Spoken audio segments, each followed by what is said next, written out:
refuse to go to the moon. One small step for man.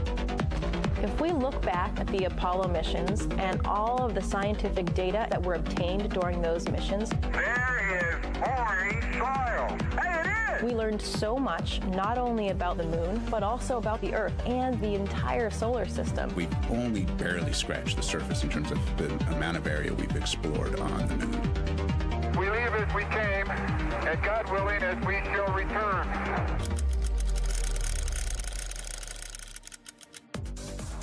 America has always been a frontier nation.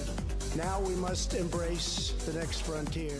I am asking Congress to fully fund the Artemis program to ensure that the next man and the first woman on the moon will be American astronauts, using this as a launching pad to ensure that America is the first nation to plant its flag on Mars. Artemis represents the future in space. It is our next big step, and it is time to take it. By unlocking the mysteries of the universe, we unlock truths within ourselves.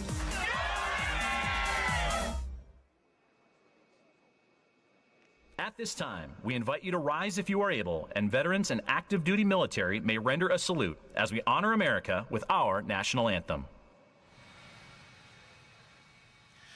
Oh, say, can you see by the dawn's early light what so proudly we hailed at the twilight's last gleaming, whose broad stripes and bright stars through the perilous fight o'er the ramparts we watched were so gallantly streaming, and the rocket's red glare, the bombs bursting in air, gave proof through the night that our flag was still there.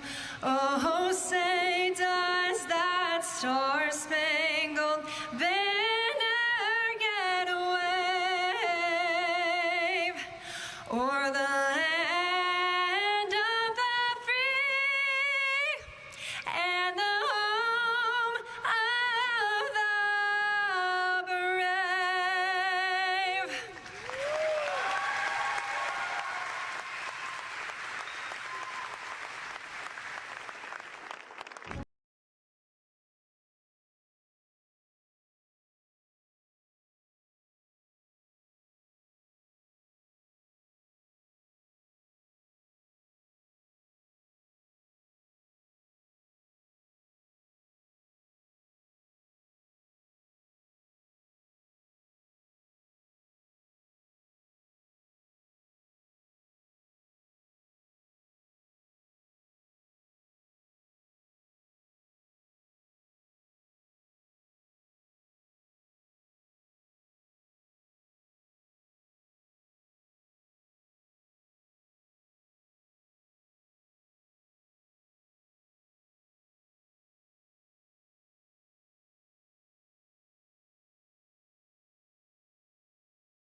To the moon will be different than the last time. He plans to explore more of the lunar surface and learn Space how Launch to System is now counting down to liftoff of Orion on its maiden voyage to the moon.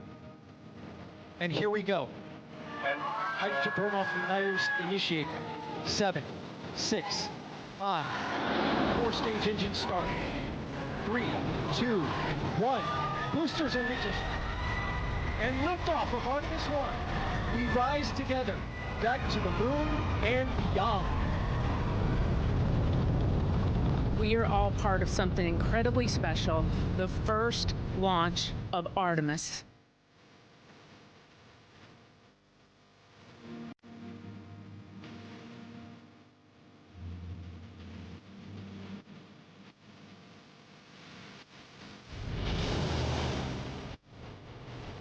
This view of Earth from a human-rated spacecraft not seen since 1972 during the final Apollo missions.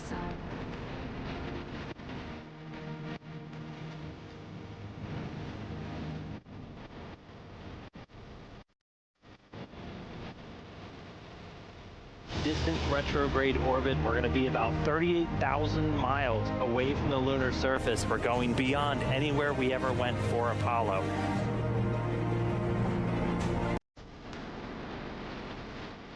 The Orion spacecraft is barreling its way back home after circumnavigating the moon and beyond in an elliptical distant retrograde orbit. Splashdown. Orion, back on Earth.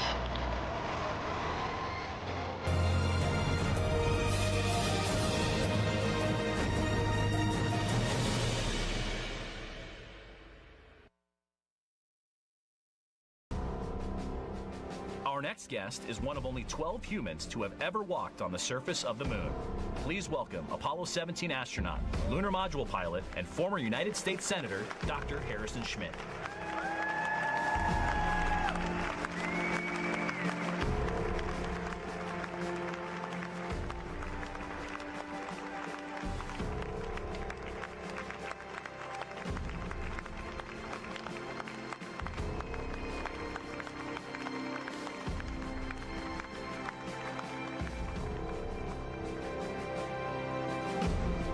I'm not as tall as I used to be. Ladies and gentlemen, it's a great honor and privilege for me and my wife Teresa to be with you for this extraordinary event. The honor of the Artemis II crew. I have a bit of a tradition, which I'm going to take advantage of, that whenever I have a chance to make a presentation, I toss a few soft lunar balls out of the audience. Hello, get it. There you go. Oh, we're going to need some training out there. Ladies and gentlemen, it is indeed a great honor to be with you today. The Artemis II crew has just done an outstanding job of beginning the process that we went through almost 60 years ago now in order to land on the moon and go further than that. As did those before us in the Apollo program and subsequently, we just rode the tip of the spear that was held by hundreds of thousands of Americans and indeed by their families. They jointly made Apollo 17 the most productive lunar exploration mission that we have ever had, soon to be surpassed, right guys? Soon to be surpassed by Artemis. Now, I'd like to have those of you in the audience to raise their hands, and it should be just about everybody, who's either themselves or their families participated in Apollo. And that doesn't include the taxpayers, of course. It really was a remarkable time. Apollo 17's success, as the success of all the other missions, was owed to the patriotic dedication, the courage, the competence of young men and women who designed and built and managed and trained and planned each of the Mercury, Gemini, and Apollo missions. It was an extraordinary privilege for me to be part of that, almost through most of Apollo, certainly the latter portions of it. Now, I'm often asked what it was like to stand on the moon for the first time, and what caught my attention was this valley we landed in. And I only hope that the astronauts behind me will soon surpass the view that I had of a valley deeper than the Grand Canyon. The mountains on the north went 5,000 feet plus above us, above the floor. The mountain on the south, the so-called South Massif, was 7,000 feet plus above the valley floor. And these mountains were brilliantly illuminated by a sun as bright as any New Mexico, Texas, or Arizona sun that you can imagine. But they were set against a blacker than black sky. Just an unbelievable view. And you simulate all of this while you remember that everything you're doing is costing the taxpayer $1 million a minute. And that was in those year dollars. You can do the math. Right, Senator? The Earth that you have a view of, and I've seen several on these magnificent videos that have been prepared. The Earth is, when you're in the valley of Taurus Littrow, is hanging over that South Massif that I mentioned. And of course, every once in a while you have a chance to glance up and look at home. It's only 250,000 miles away. What the heck? But you know that there are thousands of people taking care of you, so you don't worry. I didn't worry about that. That was just no thought at all about worrying about any risk or anything like that that might exist. You try not to do stupid things, but nevertheless, no worry. The kids particularly asked me what walking around in 1/6 gravity is like. Well, if you've ever been on a trampoline, it's like walking on an infinite trampoline, one that never ends. And I've been blessed in my life, and one of the blessings was to spend time in Norway as a Fulbright student. And I learned to cross-country ski while I was there. And that turned out to be a great technique, folks, for walking on the moon. If you want to go any distance or any rate, just practice your cross-country skiing. Now, the temperature that we were dealing with varied basically over about 300 to 400 degrees, depending Fahrenheit or centigrade or Fahrenheit, depending on how you do it. And, of course, anything the sun was illuminating in the absence of any atmosphere got very hot, including your suit. And we had great cooling. We had water-cooled underwear, by the way, in case you've forgotten. And anything that's in the shade gets very cold. It's exposed to 4 degrees Kelvin, which is the space temperature. And maybe increasingly through my activities, continued activities as a researcher, you're sampling evidence of creation. That's what exploration of the moon and of the Earth, and eventually of the rest of the solar system is all about. We are sampling creation. God is on our side, folks. In this infinitely complex movement of freedom into the solar system, and I'm absolutely convinced he wants us to go farther. Now, he's also on our side as well as the infinitely equally complex challenge we have in the preservation of freedom here on this planet.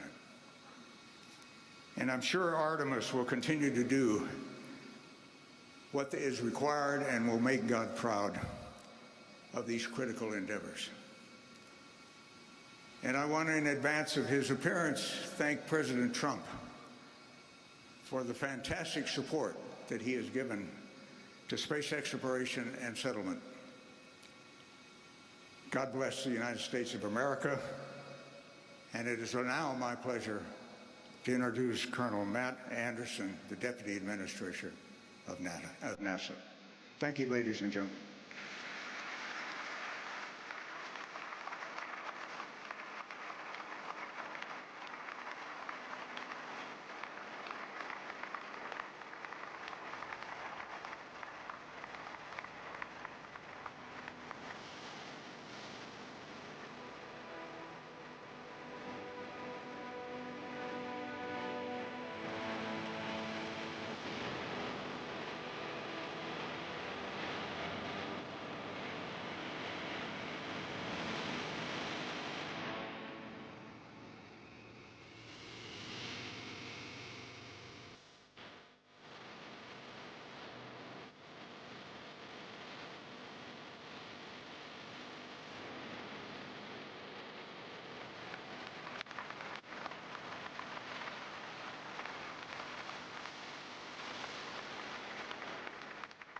Wow, this is incredible. How about that guy, huh? What a legend. We have a bunch of friends of NASA here this morning and a bunch of patriots as well. Thank you all for coming. Director Kratsios, Director Vogt, Director Hassett, Special Assistant Donahoe, Assistant Secretary Coleman, Deputy Secretary Danley, Chairman Cruz, Chairman Babin, Representative Elzy, Lieutenant Governor Patrick, Dr. Bonin, Representative Paul, Ambassador Fertitta, and Dr. Pyebuff. Our astronauts, distinguished guests, welcome to Johnson Space Center. What a morning. As the chairman said, it's a good day to be in the great state of Texas. Yeah, let's do it.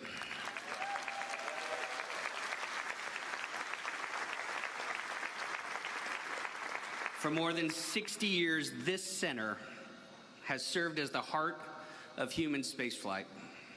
The patriots who work here keep America first in space. And I'd like to start by giving them, and frankly, all of our NASA rock stars around the world, a warm round of applause, if you join me.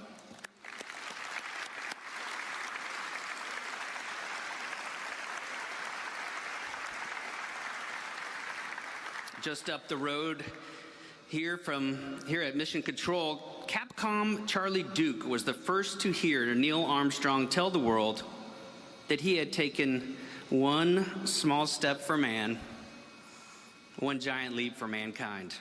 And in that same room, we heard Apollo 17 Commander Gene Cernan, the last man on the moon, for now, challenge future generations to forge our destiny of tomorrow with peace and hope for all mankind.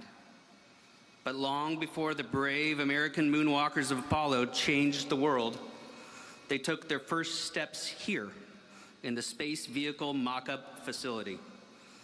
They then handed the baton to the Space Shuttle crews, who pioneered our presence in low Earth orbit and helped build the International Space Station. Earlier this year, the Artemis II crew added their names to that history. They carried humanity around the world, around the moon for the first time in more than 50 years, demonstrated that America is ready to return and pave the way for those who will follow. In this mock-up of the Orion spacecraft, Reed, Victor, Christina, and Jeremy spent countless hours learning how to live and work inside a spacecraft roughly the size of 2 minivans. Because when you are that far from home, you don't get the luxury to call time out. You rely on your preparation, your crew, and your training. That is what human spaceflight demands. Years of training, sacrifice, trust in your crew, trust in the spacecraft, trust in the team behind you. And ultimately, the courage to strap into a rocket, leave this planet behind, and carry out the mission. It's the same courage and dedication we're calling on every astronaut to bring to the missions ahead, because we need it now more than ever. The second space race has begun, and right now America is on a shot clock. Our national security, the prestige of our nation, and the dreams of millions of Americans are riding on our ability to get the job done. This is an extraordinary responsibility, but it's also an opportunity. The next generation is watching. They're going to remember the men and women who return America to the moon, build an enduring presence, and open the door to Mars. But none of this would be possible without strong leadership from the top. President Trump ignited the golden age of exploration and discovery. He gave us the vision. His Working Families Tax Cut Act gave us the resources, and the Artemis II crew took the first steps. For their courage and service, today the President will present this crew with the Congressional Space Medal of Honor. But before I bring them out, we'd like to give you a recap of what it took to earn this honor. This mission is an opportunity for our generation. It's about human history. It's the story of humanity. Artemis 2 is the opening act. We're going to send them farther into space than any humans have gone before. The question isn't go or not go. It's are you going to lead or are you going to follow? We are going for our families. We are going for our teammates. We are going for all humanity. Your Artemis 2 crew is go for launch. Full send. Let's go. 3, 2, 1. Booster ignition. And liftoff. The crew of Artemis 2 now bound for the moon. Humanity's next great voyage begins. Our greatest chapters are yet to be written. Go Artemis 2! This is a test flight, and so every single system aboard Orion is getting tested by humans for the first time.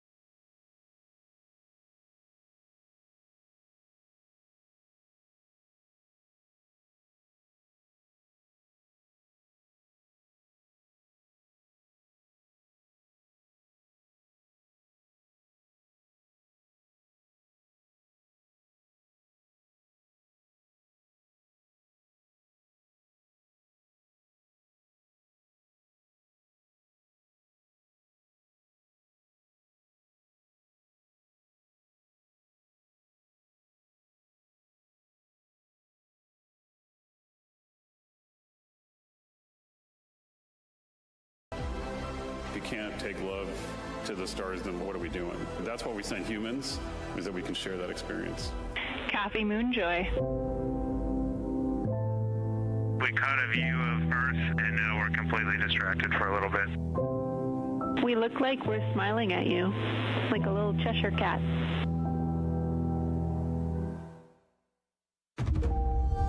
We all just had that weird vibe of backing up and we were getting sad. Oh, we feel it too, but we'll be happy to have you back.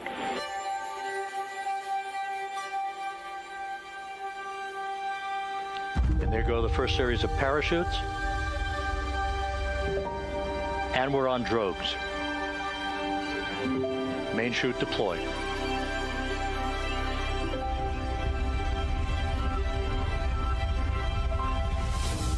Splashdown confirmed at 7:07 p.m. Central Time. A new chapter of the exploration of our celestial neighbor is complete. Welcome home. Integrity's astronauts back on Earth. We took your hearts with us, and your hearts lifted our hearts. The golden age of exploration has begun, and we are just getting started. America, ladies and gentlemen, it is my privilege to bring to the stage Mission Commander Reed Wiseman, Pilot Victor Glover, Mission Specialist Christina Cook, and Mission Specialist Jeremy Hansen. Give it up for your crew of Artemis II.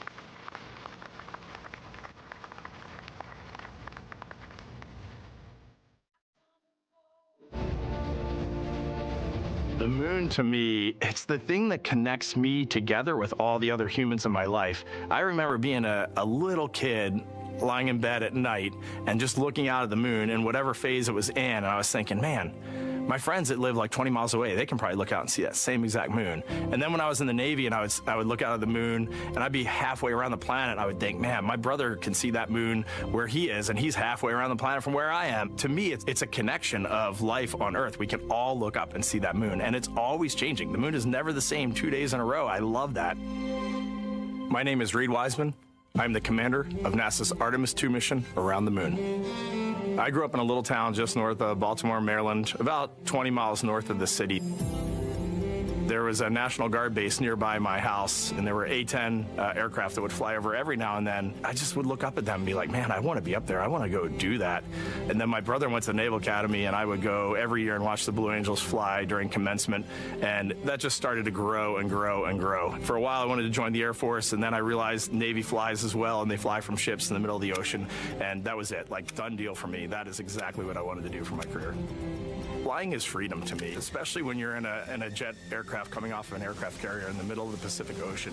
Nearest land is over 1,500 miles away. So when you come off of that aircraft carrier, you are truly just alone with yourself out there. It is a magical experience to be out there all by yourself in an aircraft over the Pacific. Just it's free. I think anybody who accomplishes something that they set their mind out to, there's no one thing that does it for them. It's a combination of everything. I mean, the way my parents raised me, the way my brother and I, the way our relationship developed over time, my friends, being in the marching band, going to college, setting my own course, learning how to live on my own, being mentored along the way, being, kept on the path to success, but being given the freedom to, make excursions and fail every now and then and regroup and carry on. I think all those things come together in the end to get you where you are. I've had to overcome, I'm a human being. I've had to overcome a lot of fears. I'm pretty scared of heights. I joked about that on the International Space Station, but it turns out I'm only scared like at the edge of a building. When you're up on the International Space Station, even though you're 250 miles up, I never had that feeling of falling or that I was, at risk up there. I just kind of loved the feeling of floating and looking down at Earth. There have been challenges all throughout my life. By far, the biggest challenge was losing my wife in 2020 to cancer and now raising two daughters who are grown up now, but that's been the biggest challenge by far I've ever had to face. It is not easy. Being an only parent, trying to work a full-time job, and raising two kids is something that I think about every single day. I'm very proud of the work I've done. I haven't always done it well, but I've always shown up and tried as hard as I possibly can.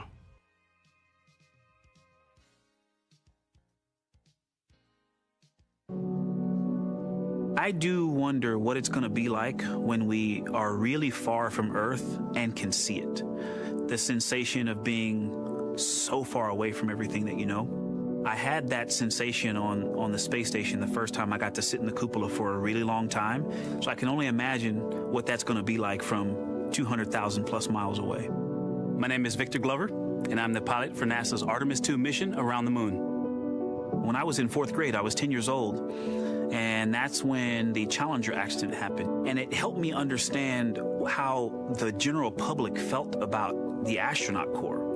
Right? Like, these are the people that we want to be. And that just gave me an easy thing to strive toward. The biggest fear that I've had to overcome in my life is doubting myself.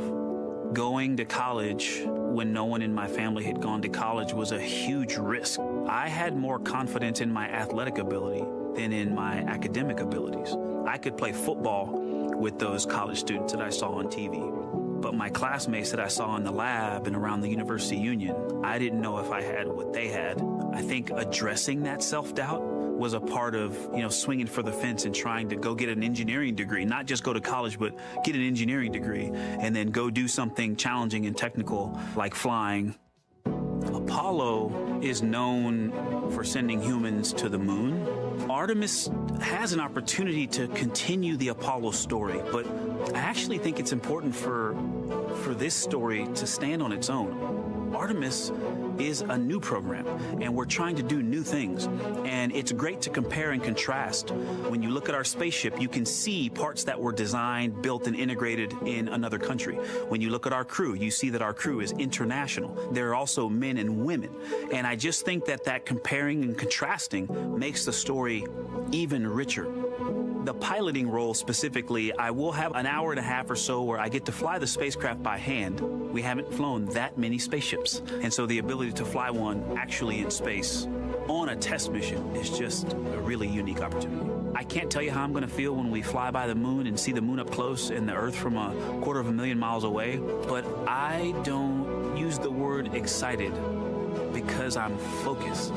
What we do, this is very serious and it's very risky, and we are all intimately familiar with that risk. And so if we go out there and we're successful and we can pass that baton on to Artemis 3, that's something to really be excited about.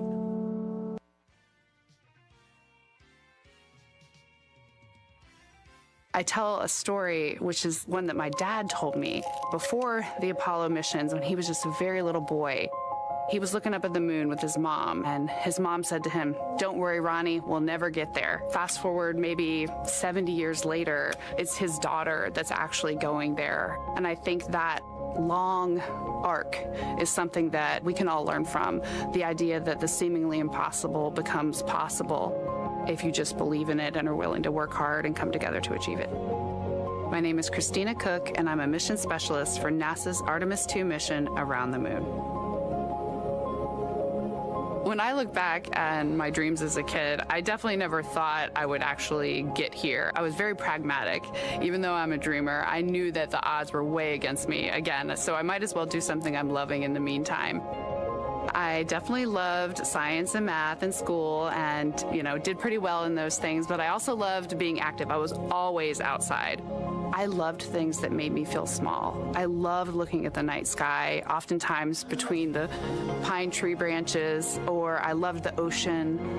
North Carolina also has mountains, and when we go there, I just love the vastness of all of those things. I loved how they made me feel and what they made me think about, and the vastness of the universe and how much out there was to learn.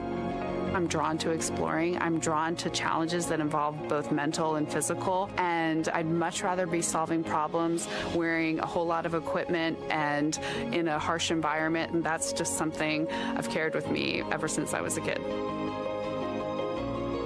Thinking about the fears or challenges that I've had to overcome, there are just so many. I mean, basically, it's just that has been the journey. I always say to people, do what scares you, and that means I have to follow my own advice. So doing what scares me meant getting on a plane and going to the Antarctic, getting on a plane and going to study abroad in Ghana, applying to become an astronaut, opening the EVA hatch in the airlock and going out of it into the darkness, strapping myself onto a rocket. And so for me, I think that no matter what the challenge, recognizing that if people believe in you and you believe they believe in you, the challenges seem always a little bit easier. To me, the moon, it represents history. It is a witness plate. Everything that's ever happened to the moon is still written on the moon. Every single person has looked at the moon their entire lives. We see the same moon. That's something really special. It's just the epitome of a symbol of something that's in each of our hearts, but that's also represents exploration and reaching.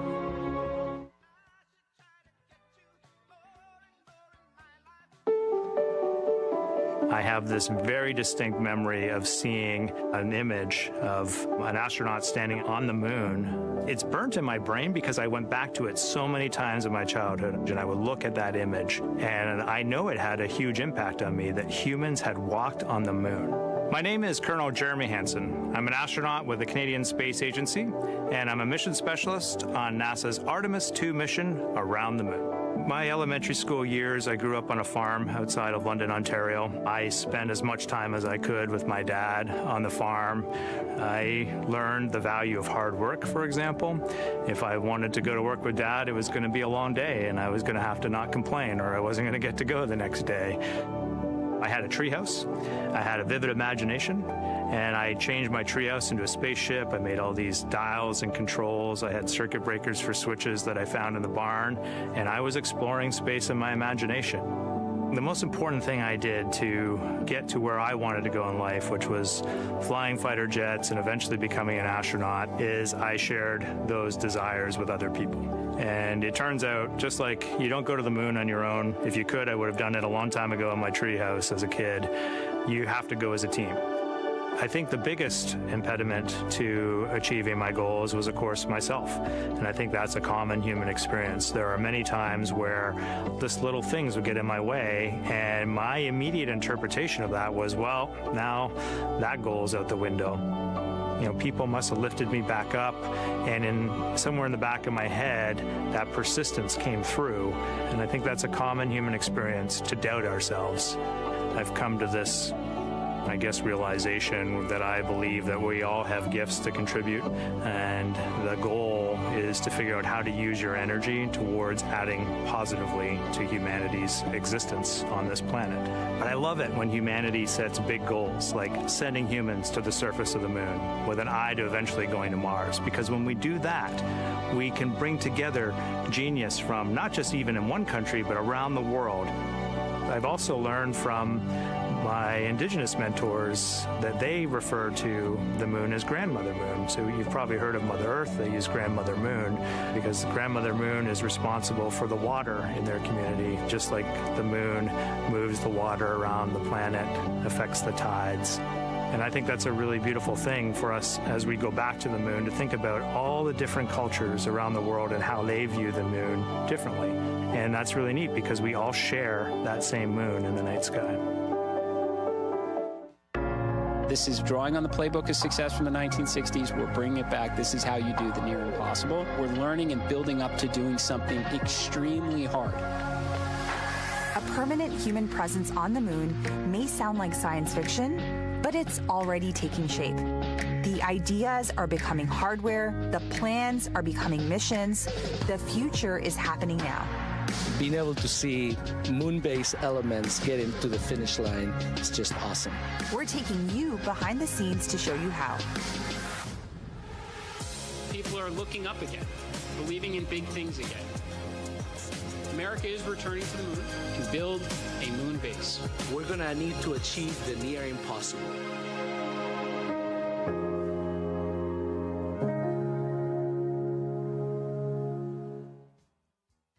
NASA is building a moon base, a place where astronauts will live, work, and conduct science on and around the moon.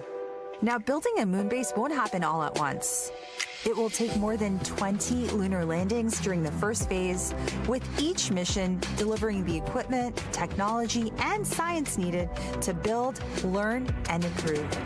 We're traveling across the country to meet the companies building lunar landers for upcoming flights and see how they're preparing for their next missions to the moon.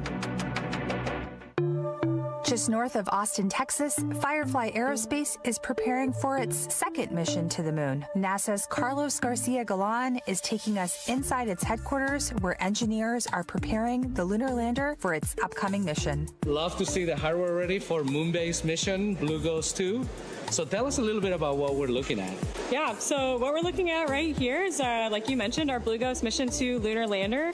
The lander is now stacked. It's starting to really look like a lander, and we're getting ready to install our electronics electronics in all our payloads. Blue Ghost Mission 2, the lander, is going to the far side of the moon. And that is really driven by one of the payloads that will sit on the top deck of the lander. It's called Lucy Knight. So that's a radio astronomy telescope. So they want to sit on the far side of the moon, away from all the noise from Earth. So the moon's kind of blocking all of that. And they're looking back at the cosmic dark ages. So that's a very amazing payload, yeah. We will also have another payload that we will have put into orbit. So it'll be in an orbit around the moon. So that's Lunar Pathfinder. We have a rover on board. Super exciting. Yeah, so that'll be our first mobility payload that we have. So all of those are coming along with us. They're each going to gather science, technology data, and it can all be used on future missions. A lot of the people that worked on Mission 1 are still here working on Mission 2, so we have all that knowledge still in-house. And then you're implementing all the lessons learned because we have all that great data from Blue Ghost Mission 1. So it does feel easier, so it feels like the wheel is starting to really turn a lot faster, and then we've got these other moon-based awards. So it's really about, can you make it repeatable, can you produce it? Yeah, can you be successful several times? Is the excitement building up? Oh, yeah. I mean, you're getting pretty close. Yeah, I think anytime that you have something in the clean room where it's like you look at it and you know, like, that's my lander, that's going to the moon. It's also humbling. It's like, hey, we did it one time, but now we need to do it 2, 3, 4. We need to keep doing it and keep upping the bar and getting better each time.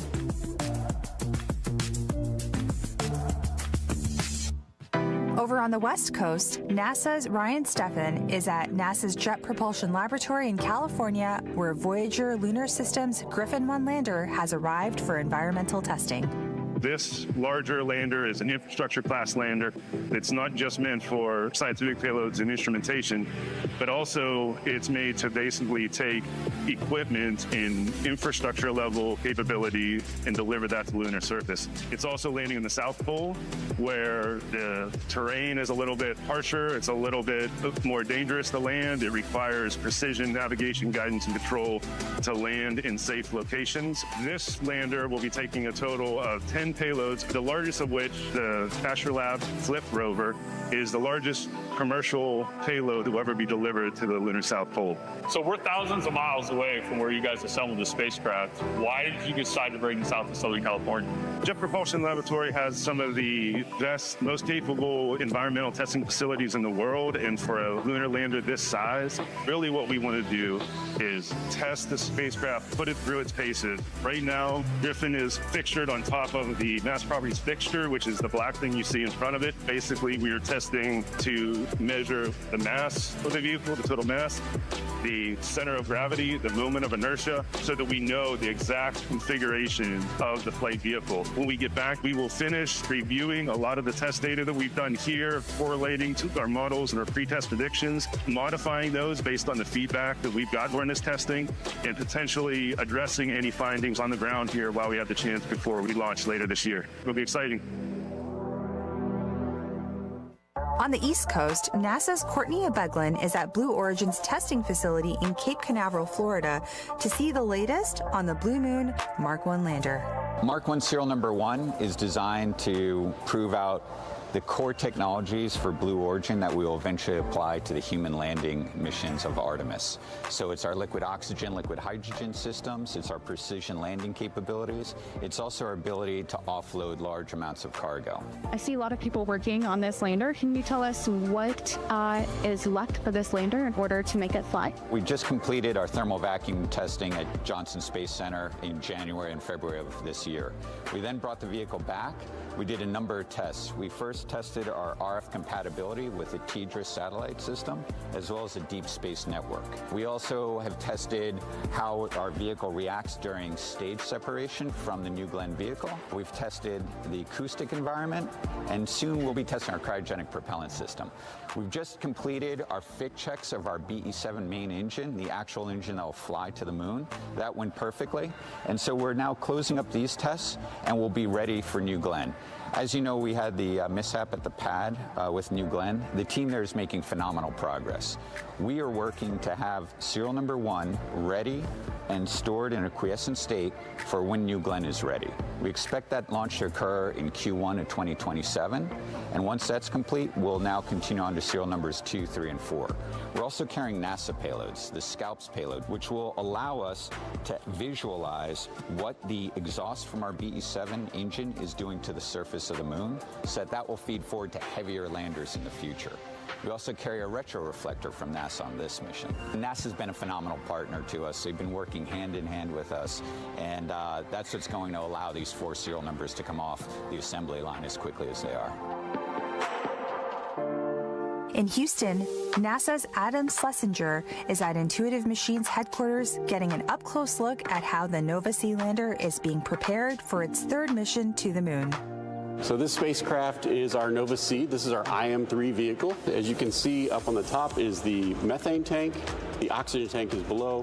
The engine actually sits right here underneath. This is the engine deck. You can see that we've just put the top deck onto this spacecraft. So we're excited. Within the next month, we're going to be putting the engine in, and we'll be taking it outside for a hot fire test to confirm that the engine is ready to go for launch. Great. And after that test, what's the path look like to get to launch? We bring it back inside here. The payloads sit on panels that go on the outside of this spacecraft. So we bring those panels in, we do integrated testing, and then we do some vibration testing. We send it down to the Cape, and we get ready for launch. This vehicle will have 5 NASA payloads looking at the magnetic anomaly that's at Reiner Gamma on the near side of the moon. So it's a super exciting science mission. We're also doing other science. So we have 6 commercial payloads. We have a payload from the Italian Space Agency, and we have the 5 NASA payloads, doing lots of different types of science. And this is the 3rd IM Eclipse delivery. Can you talk about some of the lessons learned from the previous 2 and how that's being applied to this one? Yeah, absolutely. So on IM-1, which was in 2024, and IM-2, which was in 2025, we learned lessons. We learned things about this spacecraft. We learned how it landed and how we could make it better. And so we're integrating all of those lessons learned into this spacecraft and our future spacecraft, IM-3, 4, 5, and 6, which are all on schedule to extend the moon base capability. These lunar landers will soon deliver the science and technology that will turn the moon base into a reality. But there's even more ahead. The lunar South Pole is one of the harshest environments, with extreme temperatures ranging from minus 334 degrees Fahrenheit to over 130 degrees. This huge swing means the power, communications, and landing systems we build must withstand both intense cold and strong heat. This is no small task, so NASA is teaming up with Northrop Grumman on 3 new technology demonstrations that will be delivered to the lunar surface beginning in Phase 1. The goal is to reuse key power, avionics, and communication systems originally developed for the Gateway program's HALO module. These test missions will give new purpose to existing hardware to help build the infrastructure that Artemis crews and robotic explorers will depend on at the moon base. This is only the beginning. Continue to follow along as we bring you up close and share details about what's on the horizon as we build humanity's moon base together.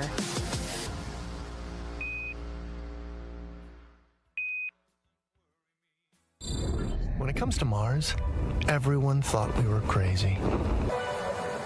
But sometimes, that's what it takes. We're making science fiction reality, writing the next chapters in the story of Mars exploration. But it doesn't happen overnight. Getting there is never easy. The first powered flight by an aircraft on another planet. It takes courage, creativity, resilience. It takes a legacy of daring, mighty things, of failing. Come on, listen, hear me out. And picking ourselves back up. We've been here before. Decades of success. Building the future isn't for everyone. But for us, it's written in our DNA. We are the architects of the impossible. And on Mars, we've only just begun.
President Trump's administration is all about bringing back the big, bold endeavors that once defined American exceptionalism.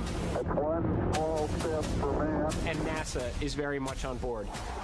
On November 7th, NASA's Kennedy Space Center in Cape Canaveral, Florida, will kick off Max Power, a two-day event showcasing the best of American innovation in air and space, right here on American soil at the historic shuttle landing facility.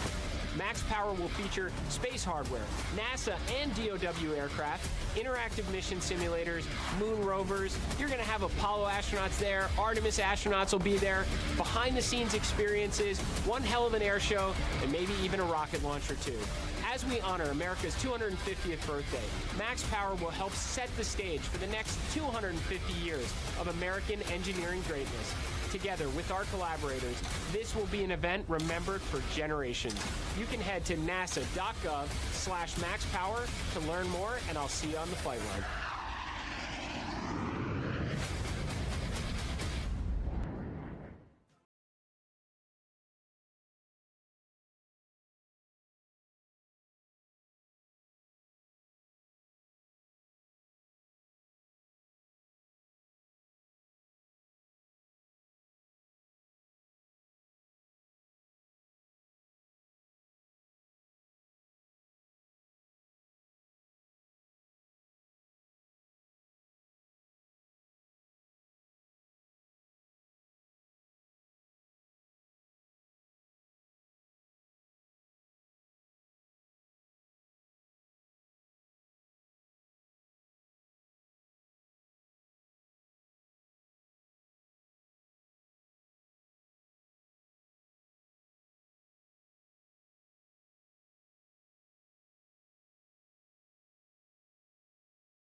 Ladies and gentlemen, please join me in welcoming NASA Administrator Jared Isaacman.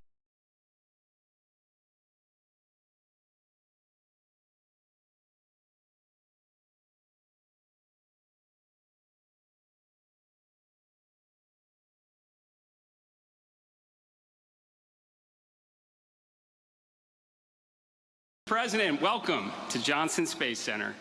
I am grateful to serve under a president with the vision and determination to ensure American leadership across the great frontier of space. A president with the foresight to see the diplomatic potential and give us the Artemis Accords. We now have 70 nations that have signed. The 71st will sign on Monday. The foresight to see the national security implications and give us the United States Space Force. The foresight to see the scientific, the economic, the inspirational potential, and give us Artemis and Moonbase. President Trump knows great nations do great things, and he has given NASA the mandate and the resources to undertake the big, bold endeavors and achieve them. I am so grateful also to Chairman Cruz, Chairman Babin, Director Hassett, Director Kratsios, Director Pulte, and so many others that are also here from Congress for the support and the flexibility to enable the world's greatest space agency to compete in this very real second space race. To the Artemis crew, too, you stand here incredibly deserving of this recognition. Thank you for showing us the moon again, for showing the world your humanity, and for passing your knowledge and the baton to the astronauts who will follow in your very accomplished footsteps. There are no finer humans we could have sent as our ambassadors to the stars.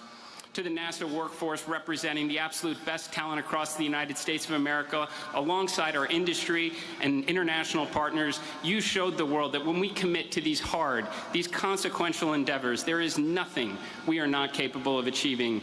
And as we take this moment to reflect on what we have accomplished, let us look to where we go from here. Next year, we will launch Artemis 3, and what we learn from that mission will enable the grand return in 2028 when Artemis 4 brings American astronauts back to the surface of the moon. In parallel, we will launch our robotic landers, our rovers, and begin establishing that enduring presence on the lunar surface, the moon base, because this time we are going back to stay. We are not slowing down, Mr. President. This is an energized NASA, determined to do extraordinary things in and out of the atmosphere. We are rebuilding the X-plane fleet, launching more missions of science and discovery in the years ahead. And, sir, in late 2028, SR-1 Freedom will launch, and America will finally get underway on nuclear power in space. And at that moment, we will be one step closer to that next giant leap you called for during your inauguration speech when American astronauts plant the stars and stripes on Mars. Along the way, we will pursue the secrets of the universe, unlock the economic potential of space, ensure our national security in the ultimate high ground, and inspire the next generation to carry the fire of exploration even further. Ladies and gentlemen, we are here with your Artemis II heroes. This is your National Aeronautics and Space Administration. This is your President, the President of the United States of America, Donald J. Trump.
Thank you very much, and thank you to Jared. He's unbelievable. That man is unbelievable. I want to thank you to the to the men and women of one of the most legendary landmarks anywhere in the world, the Johnson Space Center. Very special place. It's an honor to be here. And it's a place that is a monument to grit and determination and pure American excellence, and produced some of the greatest achievements in human history. And I have no doubt that under this great administrator and all of you people, you're going to have no question it's going to go further than it ever has. I really believe that. Or I made a big mistake in getting it going again, because I had to get it going. It was a little bit not going too well. You know that better than I do. We gather here on these storied grounds, though, to celebrate the immense courage and service of 4 intrepid space heroes whose sense of daring and adventure led them further from Earth than anyone has ever traveled before. Incredible. That was an incredible evening. For us, it was evening. A lot of different times all over the world. But for me, it was evening, and everybody stopped. I was at a very important meeting with the biggest people in the country, maybe some of the biggest people in the world, and somebody said, I'd like to watch Artemis. I said, you would, really? Right in the middle of our meeting, you want to watch? And we actually had a television pulled up, and everybody was spellbound. Somehow, maybe it's Jared, but somehow that just caught the imagination, and we watched every minute of it. In fact, the meeting was a disaster, because after that was over, they were so excited, nobody did anything. So it was a total waste of time, but what can I tell you? But it really brought spirit. There is a spirit that we didn't see in this space so much, and now you've really brought it back. And today we're proudly awarding the Congressional Space Medal of Honor to the remarkable crew of Artemis II. Please join me in congratulating Commander Reed Weissman, Pilot Victor Glover, Mission Specialist Christina Cook, and Mission Specialist Jeremy Hansen. Great people. Thank you. Congratulations.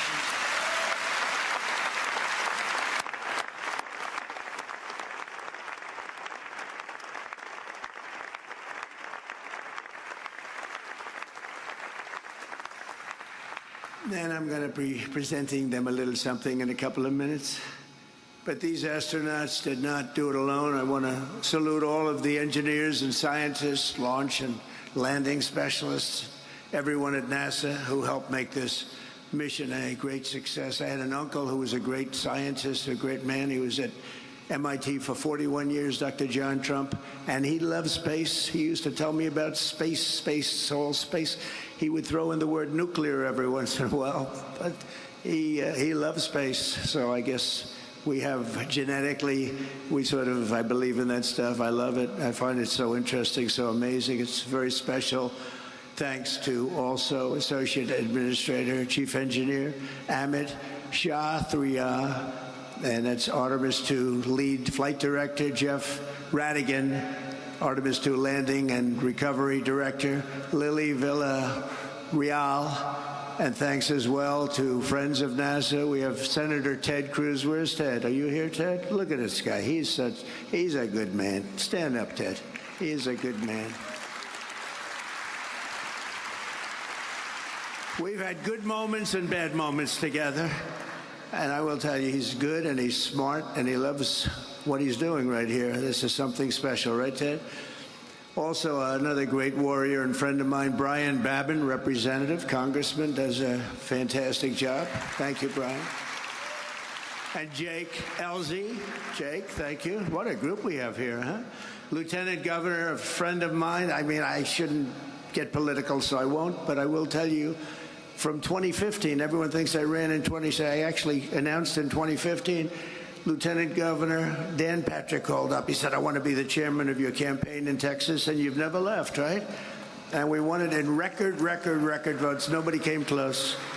And I just want to thank you for that. You were a fantastic chairman. We didn't even have to speak too much. It was sort of good. And that's what we have to do in a little while in the election coming up. So important. Texas Controller Don Huffines. Congratulations, Don. That was a great win you had. Congratulations. We watched that very closely. Great job. And of course, we're honored to be joined by amazing members of the NASA Astronaut Corps, past and present. They are amazing indeed, and thank you for all you do and risking your lives to advance our voyage into the heavens.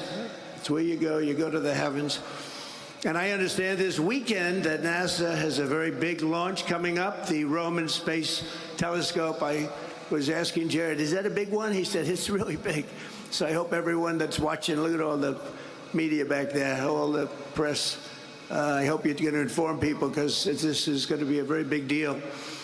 It's hundreds of times more powerful than Hubble, and it will help unlock the secrets of the universe. So to everyone involved here at NASA, good luck this weekend. It's a big deal. And I was given a little briefing. I said, I want to know about this if it's so big, and it really is something hundreds of times more powerful than Hubble. That's all you have to know. From the very beginning, America has always been a frontier nation, and space is the highest of all the frontiers. Our manifest destiny is to explore and settle this great unknown, carry forward the light of American liberty into the stars. And Americans were the first in flight, the first in the moon, and will certainly be the first in space no matter where it is. And I know we're going to be looking at Mars very shortly. In fact, you're already partially there. A lot of work's been done, and that seems to be the next frontier. You'll be stopping on the moon, and you're going to be going to Mars. What excitement, what excitement. Yet when I took office in 2017, America's endeavors in space had come to a complete halt. It was held back by decades of gross mismanagement in Washington. You had Peter, well, maybe they didn't like it, maybe they didn't like the concept, I don't know, but it was certainly not anything. It was very embarrassing, actually, what had happened. Not only had the United States lost its ability to send our astronauts to the moon, but under a number of administrations, I have to tell you, but in particular the Obama administration, we even lost our ability to send astronauts into orbit at all. We had no ability in space whatsoever. We totally lost it with everything we spent, with all of the talent and all of the genius and all of the money. We had nothing. And when I got here, I came here, I went to Florida, I visited a couple of the places. I wanted to see what was going on. NASA was closed, absolutely closed. There was almost nobody there. It was like an empty building, not a good look. And I went down, I looked at Kennedy Space Center in Florida in particular. I saw something that you rarely see. They had grass growing out of the cracks in the runway. You had a runway that was all broken up. It was all bad. I know all about that from being very good at construction. You had the cracks in the runway. We had grass growing out of the cracks. It's almost hard to do. And I said, boy, this is sad. It was very sad. That's where we started. Yet as the world can see today under the Trump administration, we have brought back America's space program and came out of the dark age, and it's now into the golden age. This is the golden age of America, and this is a big part of it. So to every astronaut here today, I want to make this promise to you. Our nation will conquer, and we will conquer indeed, this vast frontier that we have before us, and we'll reach American courage, and we'll use American genius and daring and all of the things that we have that nobody else can ever compete with. We will explore it, we will tame it, and we will win it. We will always win. In 2016, the United States of America and our government, private sector, launched just 22 rockets into orbit combined. So we did 22. And last year we conducted nearly 200 orbital launches, and that number will continue to grow very, very rapidly, as you probably know. You know every one of them that's getting ready. There are a lot of them.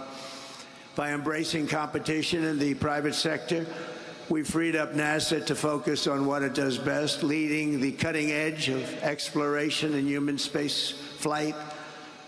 In my first term, I signed the orders creating the Artemis program and officially directed NASA to return American astronauts to the moon and then push onward to Mars, and that's exactly what we're doing. And we had a little interlude of 4 years, but somehow it was limping along. It was okay. It was limping along, and now I'm back. And we're doing more than limping. We don't limp. 8 years later, these dreams are really coming through at a level that nobody ever imagined. Nobody imagined what is happening now. And even more importantly, what space has done for our military in terms of offensive and defensive capability is incredible. Don't forget, I was the one that gave you Space Force, and we had no Space Force. And when people heard about it, they thought we were kidding. They thought it was like comic book stuff. It wasn't at all. It's turning out to be one of our most important branches. It'll be and only getting more important with time. And we were number 3 in space at the time I did that, and now we're leading by a tremendous amount. We made some very good original initial hires. We put some people in charge that were really outstanding, and they did it right from the beginning. On July 4th of this year, I presented a veteran of the last mission to the moon, Apollo 17 astronaut Jack Schmitt, with a very special American flag that flew over the United States Capitol on our nation's 250th birthday. Very, very special flag. And it's here today right next to me, and Jack is here also. Where's Jack? Where's Jack? Number 1, where's Jack? And number 2, where's the flag? Anybody letting me know? Jack, you look good. I know the flag looks good. Where's the flag? Oh, it's over there. It's hidden behind a lot of rockets. Thank you, Jack. Very good. I was wondering, I'm saying, am I supposed to be introducing a flag that I can't see? It's invisible. Great job, by the way. Great guy. You're still a good-looking guy. You were always a good-looking guy. Now, I think you're better with the white hair, if you want to know the truth. You look better than you did 20 years ago. Before the end of my term, American astronauts will return to the lunar surface, and we're looking forward to that. We'll do it, and we're then going to the next step. And when we do, they'll plant this very important flag to mark the site of the first permanent American settlement on the moon. They're going to have a settlement. They're building a settlement up in the moon. And we're not going to stop there, because under Administrator Isaacman, and I have to tell you, with Jared, everybody wanted him. You know that, Ted? Everybody. I got calls from you, but I got calls from Democrats. Can you believe it? I won't say anything bad about them. I'm not going to change their term or their name, but Democrats, DEM, and they called and they said he's fantastic, which set him back a lot, because when I got so many calls from Democrats, they said, is that good or bad? But I got a lot of calls from Republicans and Democrats, something that doesn't happen very often. And the people just said he's just the best. There was no competition. There was actually no competition, and I made it, and he's turned out to be better than we even thought possible, right? Even better. So we're lucky to have Jared. But NASA has already begun to work on the first ever nuclear-powered interplanetary spacecraft, which will launch in 2028 on a mission to Mars. It's coming so incredible. They have to go nuclear because they have essentially unlimited fuel. You don't have to fill up the tanks every so many miles, right?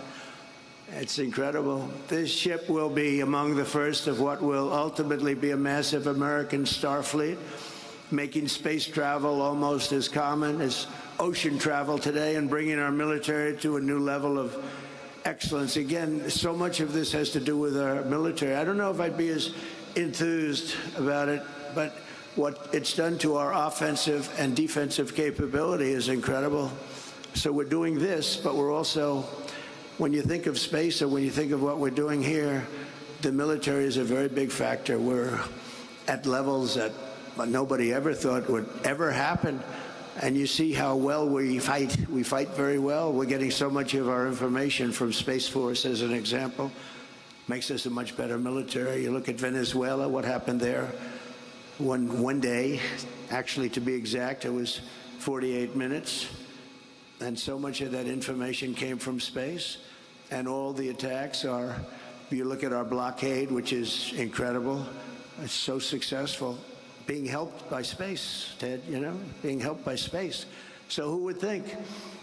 But it's so important, and that's a big component of what you're doing out here. And these are ambitious goals, but as I said in my inaugural address last year, ambition is the lifeblood of a truly great nation. If you don't have ambition, you're not going to have a great nation.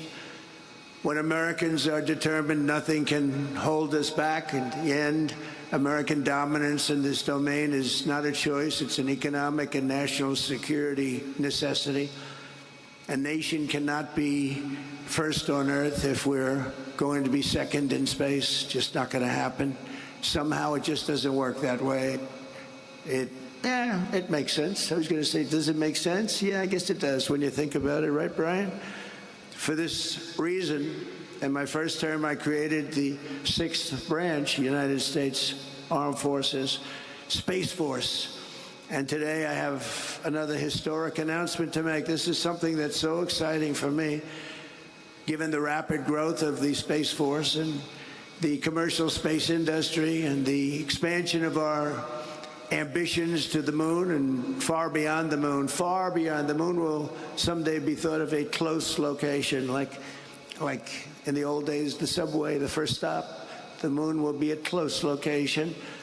But it's clear that we will need to educate and train an entire generation of skilled service members, engineers, and civil operators and everything else to do what we have to do and what we're right now doing the best and will continue, and I think by leaps and bounds. And that's why in a few moments I will sign an executive order to begin the process of creating a new national academy. It's called the U.S. Space Academy. That's a big deal. So you think of West Point, and you think of Annapolis, and you think of the Air Force Academy, and you think of the Coast Guard Academy. Is great. They're all great. But we're going to have now a Space Force. We're going to have an academy for what the people in this room love the most. That's exciting. That's really exciting. And I'm going to be choosing a location very shortly. I know where some people want it that are in this audience. Some people come down like this one guy over there. He's lobbying me. Say, leave me alone. Just leave me alone. I'm not sure he's going to get it. I don't know if he's going to get it. But everybody wants it because it's the hot thing. Space is the hot thing. I tell you, Ted Cruz and Brian, you guys are there working too, I have to tell you. Just leave me alone, Ted, please. Leave me alone. But it'll serve both the United States Space Force as well as NASA and the civilian spaceflight industry, and it'll attract, train, and graduate the very best of our nation. And our nation really has to offer. And this is going to be, I said, I'll do it, but it's got to be top line. It's got to be the equivalent of the others, which are great. You know, they're among the hardest schools to get into. You know, you talk about the Ivy League schools. It's tougher to get into West Point, Annapolis, the Air Force Academy. Coast Guard, too. You know, we can't forget that. But so tough. All of them, among the hardest schools to get into, and they're great, and they're great scholars, great everything going to that. You sort of have to have a lot of everything, not a little, but a lot of everything. But I said this has to be comparable to that. You know, we don't want to do it in any other way, and it's going to be, even architecturally, it's going to be beautiful. It's going to be the top. It's going to be as good as it can get. You know, doing a bad building doesn't cost a lot less than doing a great building. I've always said it. Doing great architecture, doing something really great that's also practical. It doesn't cost much more than doing some of the bad stuff that you see all over the place, but we're going to make this so good and so exciting.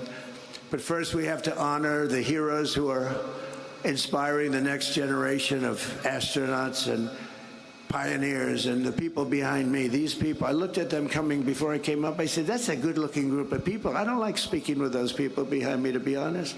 They look too good. But they're great people. They're great, great people. But the Congressional Space Medal of Honor, that's exactly what it says. This is a very rare thing. It's for courageous people, brilliant people, bestowed on astronauts who have distinguished themselves with exceptional service to the nation and all of mankind. Only 30 extraordinary men and women, long period of time, too, in the history of our country have received this extremely rare and distinguished honor. Real legends like Neil Armstrong, John Glenn, Alan Shepard, and the immortal heroes of Apollo 1. Today we add 4 new names to this elite roster of fearless explorers. It's really what they are when you think of it, fearless explorers that are very smart. The crew of Artemis II blasted off from Kennedy, NASA's great space center last April and flew more than 250,000 miles from Earth in, very interestingly, our 250th anniversary year. Only Jared could have thought of that, I assume. I hope that wasn't just by luck. I hope they, but it's pretty good. They actually went far beyond what would be the normal target, the longest, the furthest anybody's ever been in space. They crossed behind the dark side of the moon and glimpsed sights never seen before, never seen by human eyes, and returned to Earth at 30 times the speed of sound and splashed down in the Pacific Ocean, completing the flawless mission. It was absolutely flawless. Artemis II was led by a Navy veteran, a pilot, a father, and a great patriot, Commander Reed Wiseman. With unfailing strength and calm, Reed led the crew through every phase of the flight and their safe return to Earth. He was a great leader, respected by everybody, As many people will remember, during the mission, the crew named a previously unnamed lunar crater in loving memory of Reed's wonderful wife, who he lost to cancer. So they call it the Carroll Crater. So that's making Reed a little weepy right now, because I heard she was an incredible woman. Will never be forgotten now. She'll never be forgotten. We honor her, and truly the memory is all about the moon. That's a great one. I wish they'd name something like that after me, Reed, but I don't know. I'll have to get the governor's approval. I like that. That's beautiful. So, Reed, we salute you, we salute your family, and we congratulate you. Thank you very much.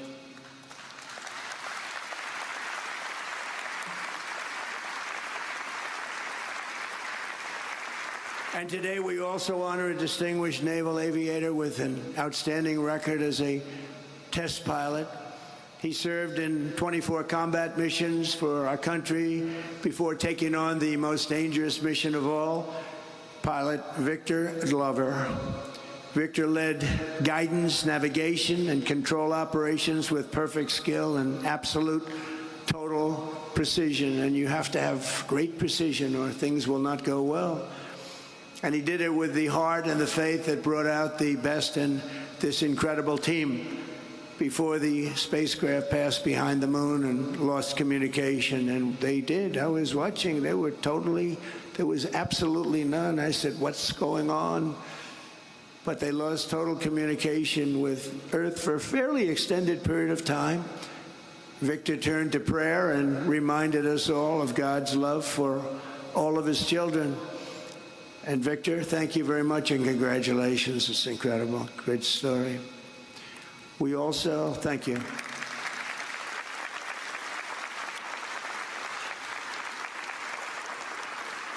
We also recognize mission specialist Christina Cook, who before this flight had already set a world record for the longest continuous flight ever by a woman in space. On Artemis II, Christina led major science and observation tasks, making vital contributions to future missions and the advance of human knowledge. Christina tells young people, do what scares you. It's an interesting statement. I don't know about that, Christina. I don't know about that, Christina. But that's the attitude that you have to have. You want to do this. And that is the attitude that she has, and I think that everybody standing behind me has, frankly. The further she went, the stronger she got. She was really amazing, they say, on the trip. She was just amazing. So, Christina, thank you very much. We appreciate it. Great job.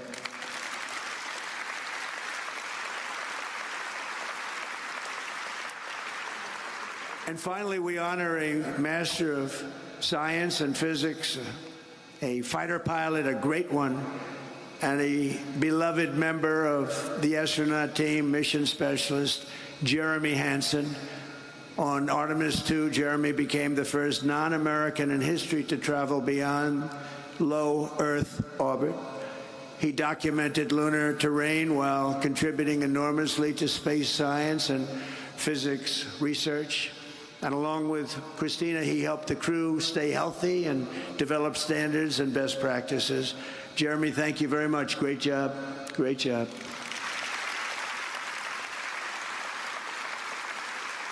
So with unmatched bravery and unwavering faith, these four extraordinary astronauts renewed the legacy of the pioneers and explorers who charted the world's oceans, climbed its highest summits, and tamed the American West. Great people, great men and women, incredible. That spirit is written into the soul of our nation, and in the daring deeds of these heroes, we're reminded that for America, no aim is too high, no journey is too far, no challenge is too tough. In this country, we're limited only by the size of our aspirations and the scale of our dreams. We have the American dream, and the American dream is back. I think the American dream is back, stronger than ever before. We're doing great. This country is doing great right now. Never did anything like it.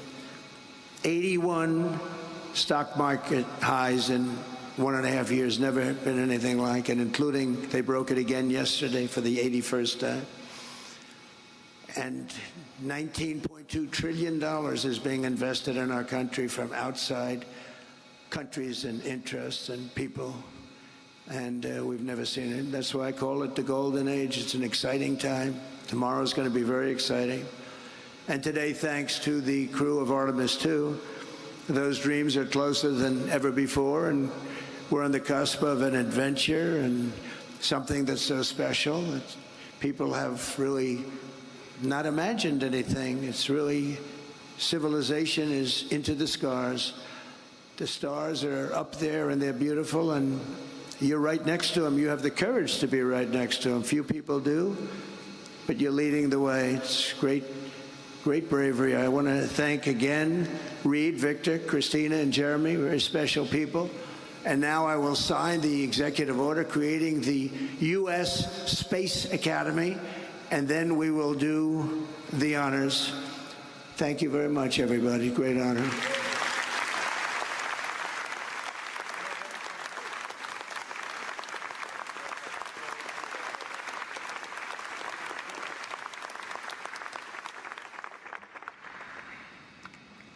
Okay.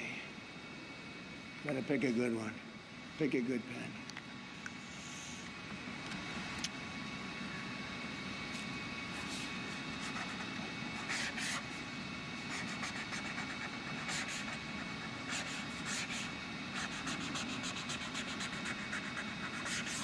That's a good one.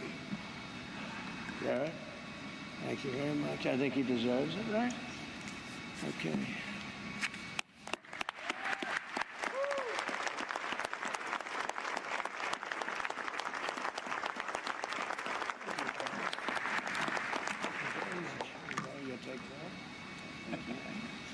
Take these around. We'll give them out to some of the people. We'll do that. We'll go over here.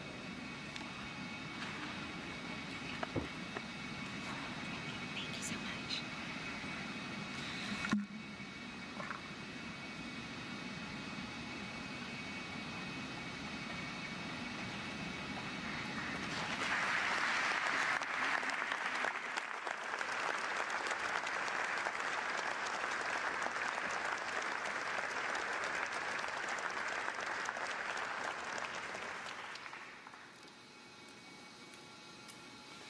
Ladies and gentlemen, the President will now present awards to the crew of Artemis II. As mission specialist on Artemis II, Jeremy Hansen demonstrated exceptionally meritorious contributions by executing spacecraft communications, navigation procedures, and pre-launch verification activities, including pressure suit regulator checks and Orion systems configuration. Throughout the lunar flyby sequence, he led and executed detailed observation protocols, capturing and documenting lunar topography, eclipse phenomena, and solar coronal behavior while directing real-time scientific data collection for geology and heliophylix research. He performed manual control assessments and crew health evaluation tasks including the orthostatic intolerance garment test, advancing validation of systems and human factors performance essential to future lunar landing operations and long-duration deep space missions.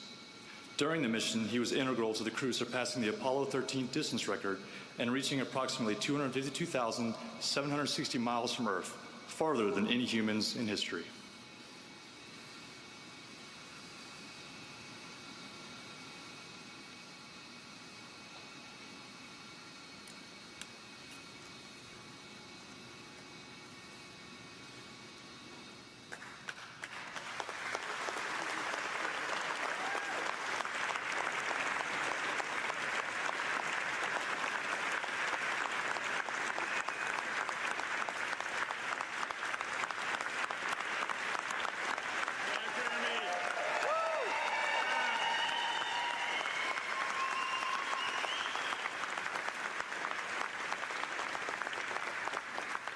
As mission specialist on Artemis II, Christina Cook demonstrated exceptionally meritorious service by leading major science and observation tasks during the mission's 7-hour lunar flyby, capturing and documenting impact craters, lava flows, surface fractures, and eclipse phenomena that significantly expanded understanding of lunar geology and solar corona behavior. She configured and oversaw Orion's cabin for flyby operations, including sensor alignment and systems readiness, and executed target Earth-Moon imaging sequences conducted from Orion's optical windows and solar array cameras. Her execution of in-orbit procedures, including participation in the orthostatic intolerance garment test, evaluating human physiological response during return to Earth's gravity, produced critical data that advanced crew health standards on future deep space missions. During the mission, she was integral to the crew surpassing the Apollo 13 distance record and reaching approximately 252,760 miles from Earth, farther than any humans in history.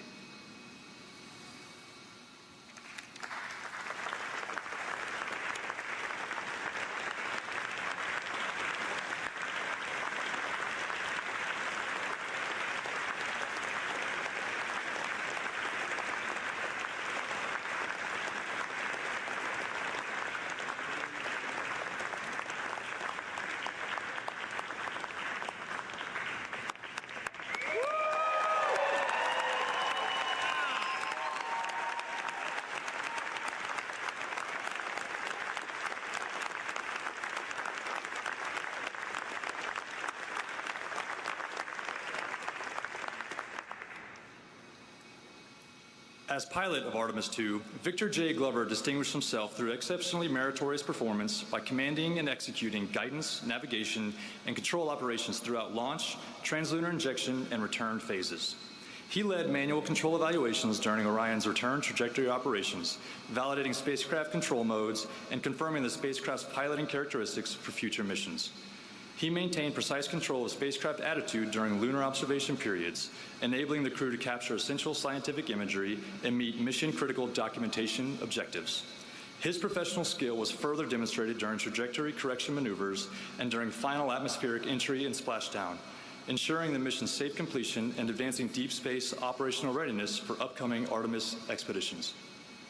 During the mission, he was integral to the crew surpassing the Apollo 13 distance record and reaching approximately 252,760 miles from Earth, farther than any humans in history.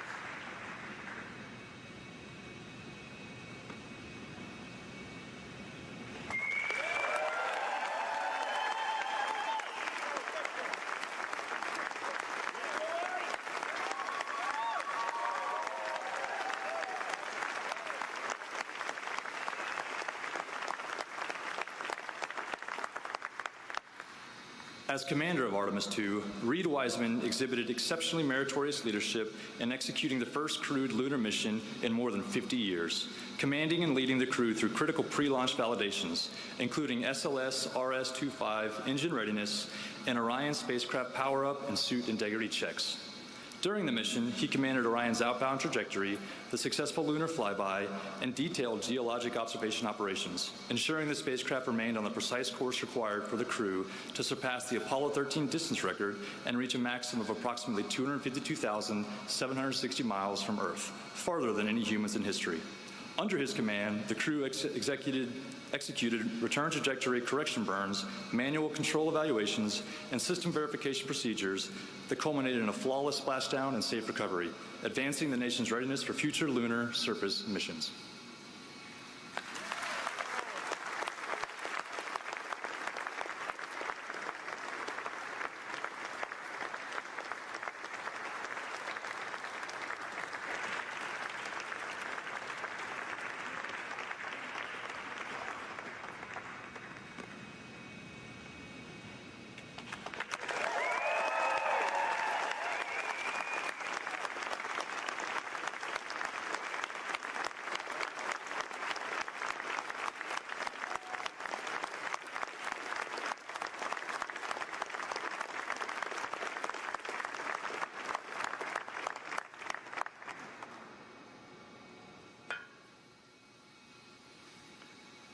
Victor, Christina, Jeremy, what an honor to do this with you three. Mr. President, it means a lot that you are here at the Johnson Space Center. It underscores the important work that is going on here in Mission Control, in furthering human exploration, the home of our astronauts, the home of flight operations, and Mission Control. Thank you for coming here today.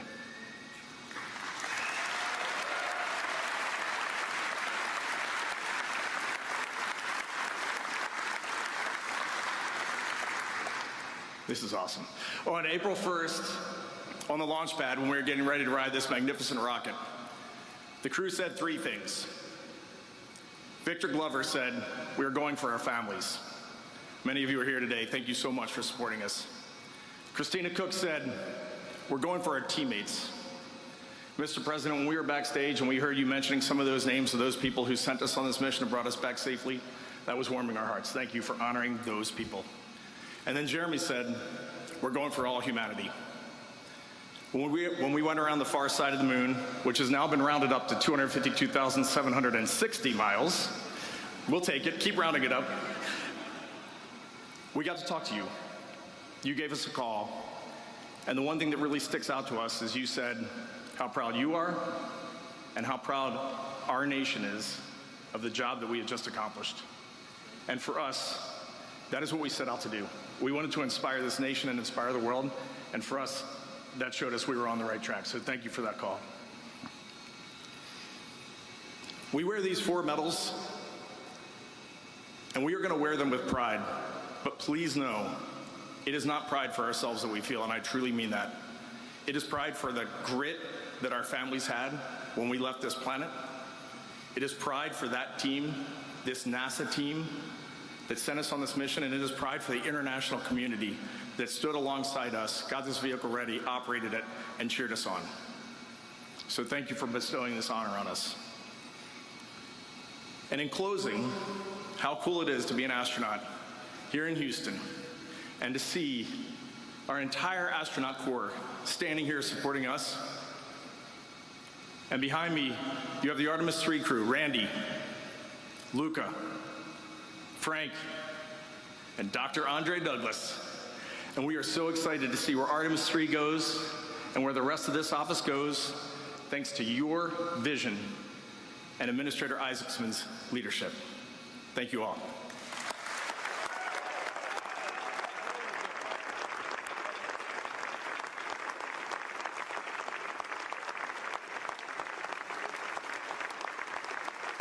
I'm going to hand it over to our esteemed pilot, Victor Glover.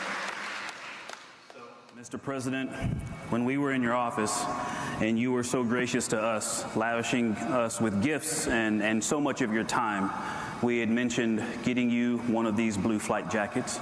And so here we have your jacket today, and you'll notice the NASA, we affectionately call this the NASA meatball. But on the sleeve, you'll see the team that we are a part of in the astronaut office, and that is the Flight Operations Directorate. There's a lot of neat symbology on that patch, and I can explain it to you, or some of the team can later. Underneath that, you have the Artemis II mission patch, which we told you a little bit about, and then you've got 45 and 47 patches, which represent that vision that Reed was talking about earlier. And so we are people of our word, and it is great to be able to give this to you in front of everyone. Thank you, sir.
Human spaceflight is the ultimate team sport.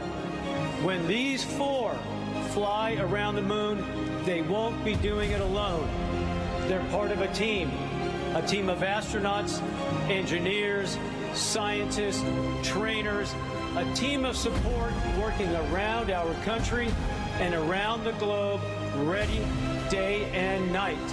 We will help them carry the incredible weight, and it's a heavy one, now laid on their shoulders, because we go together for all humanity.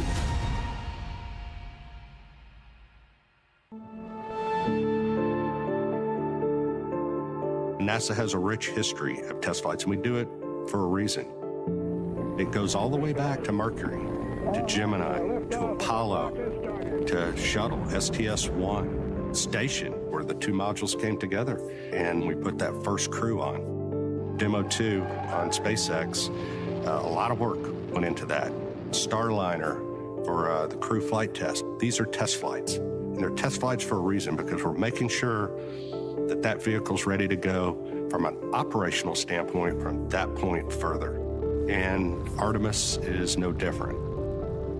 NASA was established to undertake big, bold endeavors in air and space, to undertake the near impossible. The next up is America's return to the lunar environment. What we learned from that mission is going to help enable America's return to the lunar surface. When we arrive to the moon, we're there to stay. Our mission calls for 4 names. It's difficult to pick just 4 from a group that by its very definition attracts the best and the brightest that humanity has to offer, as humanity looks to find its place among the stars. My name's Norm Knight. I'm the Director of Flight Operations at NASA Johnson Space Center. Well, let me tell you a little bit about what Flight Operations does. You could think of us as a service provider to the major programs at NASA, both for low Earth orbit and for our exploration goals to Moon and Mars. We plan, we train, and we go execute and fly the missions. Assigning a crew for a mission is complicated. I'll tell you that. If we look at our experience base and we say, all right, here's the mission, in this case, Artemis II, higher risk, being a test flight. So what complement of experience base do we want on this mission? With a test flight, we typically like pilots that have test flight experience, test pilots. In addition to that, you look for cohesiveness with a crew. We need mission specialists on board that are able to do a lot of the tasks.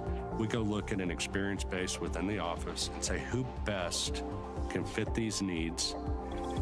How can they work, or will they work together in an environment that's cohesive to aligning to the mission? And you end up with an experience base with those crew that then provide everything possible to guarantee mission success going forward. As head of flight operations, I have the privilege of getting to know each and every astronaut.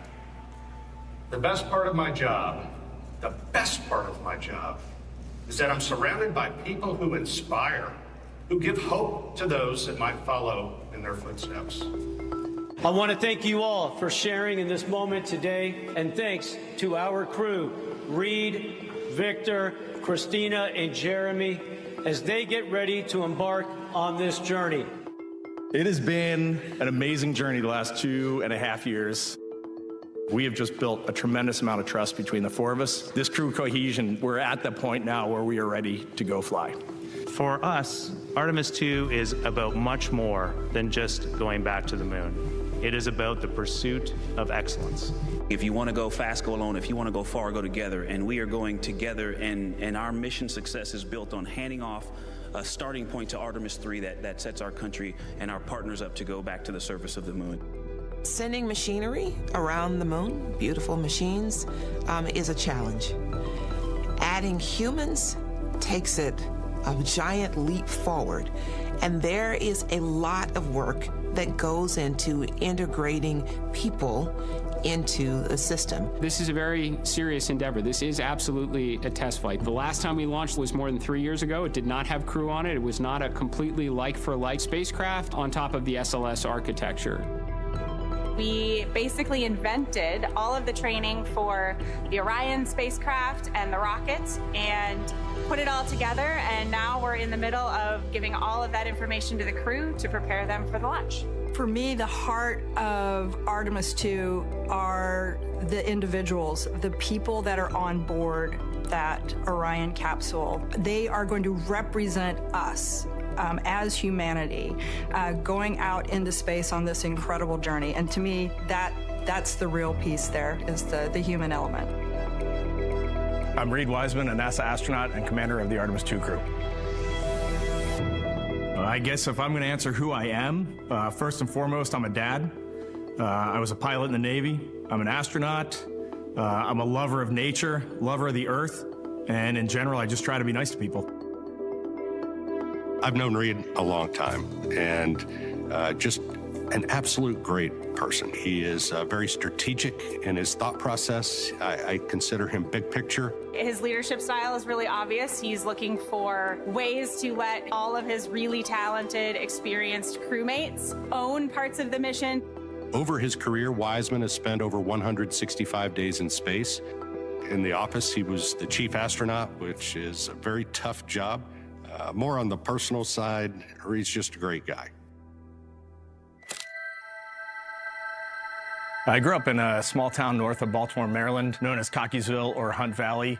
The first time I remember being interested in space, I was in elementary school. I was always into cars and trains and planes, and I distinctly remember before the first space shuttle flight, I think I was 5 years old, the 747 flew over with a shuttle on the back. I distinctly remember being on a hill near a mall with my mom and dad watching that thing fly over and all. I was a tiny kid. I graduated high school pretty young, and so I was small. I tried all the standard little kid sports. I tried soccer, I tried baseball. Those just did not fit with me. While I was at school, I decided that I wanted to be a Navy pilot. I joined the Navy in college through this thing called ROTC. And then when I graduated from college, that was my road into the Navy. Once I had that test pilot school block met, I knew that I had all the pieces to be an astronaut. I applied once, I got my rejection letter. It's still hanging up at home. I looked at it last night. I thought it was hand-signed. It wasn't hand-signed. And then in 2009, I applied again for my second time and luckily snuck into an interview round, and then I knew it was all up to me, and the dream was going to be set by me right there. So are you enjoying your training? Oh, it's awesome so far. Absolutely fantastic. Way better than I had imagined. Getting to accomplish a dream, getting to go out and seize that, you have to sometimes look back and just congratulate yourself. Just take a minute and say, man, you did the thing that you set out to do. What would I tell 8 or 9-year-old Reed? Hey, stay the course. You're doing great. Have some confidence, because I definitely didn't have a lot of confidence as a kid. So go out and have fun and try to do good every day. While we're looking at everybody, if you'll find the lens, just go and look at the lens, everybody. I want to thank God for this amazing opportunity, because Artemis 2 is more than a mission to the moon and back. It is the next step on the journey that gets humanity to Mars. Victor Glover, he's a lieutenant commander in the United States Navy. He has more than 2,000 hours of flight time. He has his bachelor's degree in engineering. Good day from Mission Control Houston at the Johnson Space Center. You're with us in the International Space Station Flight Control Room, where at this hour we are awaiting the arrival of the President of the United States, Donald J. Trump, who is coming to Mission Control to be greeted by officials and flight controllers, and to have an opportunity to talk to members of the Expedition 75 crew aboard the International Space Station. On a day in which a full moon rose overhead, the President just awarded the 4 astronauts of the Artemis II crew the Congressional Space Medal of Honor for their historic circumnavigation of the moon during the Artemis II mission back in April. We're in Flight Control Room 1 here in Mission Control, 1 floor down from the historic control room where we controlled humanity's first steps on the surface of the moon on July 20th, 1969. President Trump will be briefed on space station operations by Dana Weigel, the program manager for the Low Earth Orbit program, and will be greeted by Flight Director Pooja Jesrani, who's our Orbit 2 flight director on console today, before he spends a few minutes talking to Space Station Commander Jessica Meir of NASA and NASA crewmates Jack Hathaway and Anil Menon. Meir and Hathaway launched to the station on the SpaceX Dragon Freedom in February, Freedom being a fitting tie to the President's visit here today. Meir and Hathaway are in the final weeks of their planned 6-month mission. Menon launched to the station back in July for an 8-month mission. The flight control team here is part of operations that monitors the International Space Station and its crew 24 hours a day, 7 days a week, 365 days a year, the operations that have presided over the space station since its first Element launch in November 1998, and the start of a continuous human presence since November 2000. This is the first time a sitting president will have called astronauts on the International Space Station from here in Mission Control, the third time a sitting president will have called astronauts in space from Mission Control. President Ronald Reagan did so during the STS-2 mission, with Joe Engle and Dick Truly aboard the shuttle Columbia in 1981. President Bill Clinton talked to the astronauts aboard the shuttle Discovery during the STS-60 mission from Mission Control in 1994. So we are just moments away from the President of the United States entering the room for his greeting by officials here, and an opportunity to talk to the Expedition 75 crew aboard the International Space Station. They will be situated in front of the Quest airlock, which has been the scene of a lot of activity over the past several weeks with spacewalks, another one in the offing this coming Tuesday.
For situational awareness, the International Space Station is orbiting 260 miles above the Earth, flying from northwest to southeast in an orbit inclined 51.6 degrees to either side of the equator over the eastern Pacific Ocean.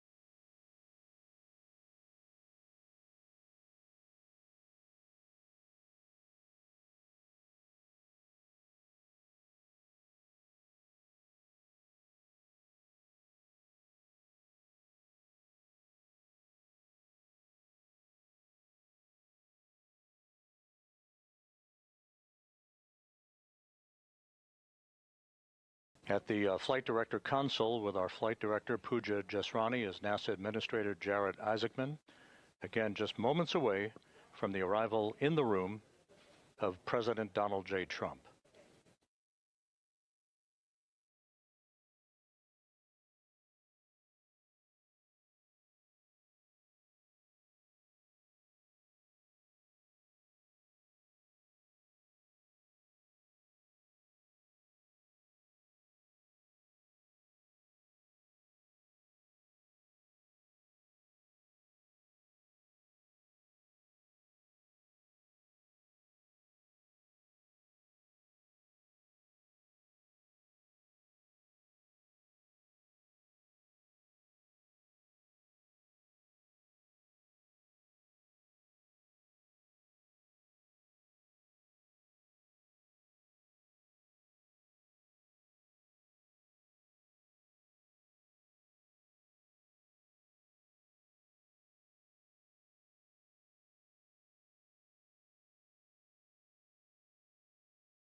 Station, this is Houston. Are you ready for the event? Houston, this is Station. We are ready for the event. Well, this is a great honor. To be with you is a great honor, and I just want to thank Jessica, Anil, Jack, great Americans, great patriots, brave people. I wouldn't do it. I will tell you right now. I hate to admit it. I would not want to do it.